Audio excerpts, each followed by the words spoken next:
ngắn hay dài, quan trọng cuối cùng nó là lợi nhuận. Để làm được điều đấy thì chúng ta phải định vị được một phương án chính. Và phương án phụ thì điều kiện chính là gì, điều kiện phụ là gì? Mình phải liên tục đưa ra điều kiện.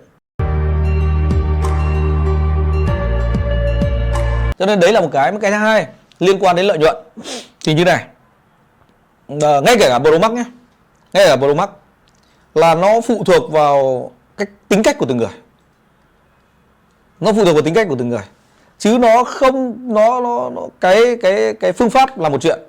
Nhưng có những người ấy, thầy cố gắng hướng dẫn cho anh em là làm dài hạn nhưng không thể làm được.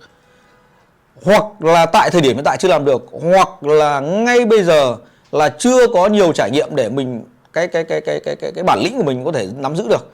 Thì cái đấy nó cần thời gian là đúng rồi. Còn lại là để giao dịch ngắn, ok, rất tuyệt vời. Nhưng mà phải đảm bảo cái này. Đây các bạn nhìn lên trên này. Phải đảm bảo cái này. Phải định vị ra được thằng chính, định vị ra được thằng phụ. Nếu như mình định vị được thằng chính này rồi, thằng phụ ngắn thoải mái luôn, dòng tiền tạo ra hàng tuần ngon luôn. Nhưng mà mình phải định vị được thằng chính để mình đỡ bị lạc nhịp. Cái thứ nhất. Với cái thứ hai là mình đỡ bị, có những lúc là nó là nhịp phụ là mình lại tư duy thành nhịp ngắn, thì sẽ đến lúc là mình sẽ bị loạn. Loạn ở đây là gì? Loạn nặng nhất là cháy tài khoản. Đấy. Bởi vì là khi mà thua liên tục đến tận 10 mấy 20 trạng thái, mà lúc đấy là có thể âm đến nửa tài khoản là choáng váng hết cả người lên rồi. Đấy. Thì lúc đấy là cái mà đáng tiếc nhất. Cho nên là tư duy phương án nào cũng được, nhưng mình phải định vị luôn là phương án chính là gì và điều kiện của phương án chính đấy. Đấy.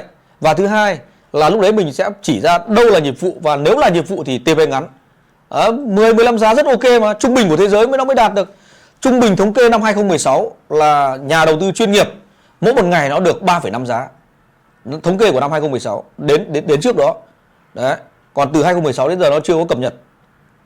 Thế vậy là bây giờ mỗi một lệnh của mình lãi TP 10-15 giá là quá là tốt rồi còn gì nữa. Đúng không nào? Trung bình của trader ngồi full time toàn thời gian đấy là chia đều trong ngày làm việc là có 3,5 giá thôi. 35 pip thôi. Đấy. Cho nên là của mình bây giờ mỗi một lệnh TP tận 10 mấy giá là quá tuyệt vời rồi còn gì nữa, đúng không nào? Đấy, cho nên là mình định vị cái nào cũng được, nhưng mà mình phải cần chỉ ra một cái đường dài xuyên suốt. Ở đây thầy không bắt anh chị là mua một lệnh và phải nắm giữ hết cả cái sóng đấy. Mà bản thân thầy thấy có làm thế đâu. Đấy. Đúng nào? Nhưng mà mình có một cái định vị đường dài để mình tìm ra những nhịp ngắn để mình tạo được dòng tiền. Thì cái đấy nó mới là cái quan trọng giúp cho mình phát triển bền vững và trường tồn. Đấy, chứ không là sau khi mình làm cứ nhào lộn lung tung ấy, đến một lúc mình loạn xử nhịp, và đến lúc mà nó không, thứ nhất là nếu như không âm vào vốn mà nó không tạo ra được lợi nhuận sau khoảng 1-2 năm thì mọi người sau khoảng 7-8 tháng, 9-7 tháng sau khi tốt nghiệp là mọi người cũng chán và mọi người bỏ, thì nó rất là đáng tiếc. Tiếc là gì? Tiếc cái công sức tiền bạc mình bỏ ra học. Đấy. Cái thứ hai là nếu như mà không tạo ra được lợi nhuận mà lại còn bị âm vào vốn, chắc chắn là sau một thời gian sẽ over game ngay, thì lúc đấy lại còn quá tiếc luôn. Đấy. Thì cái cách mà thầy đang hướng dẫn cho mọi người bằng cách này là để không phải trả giá như thầy trong những năm tháng trước năm 2010. Đấy. Trước năm 2010 thầy cũng giao dịch ngắn.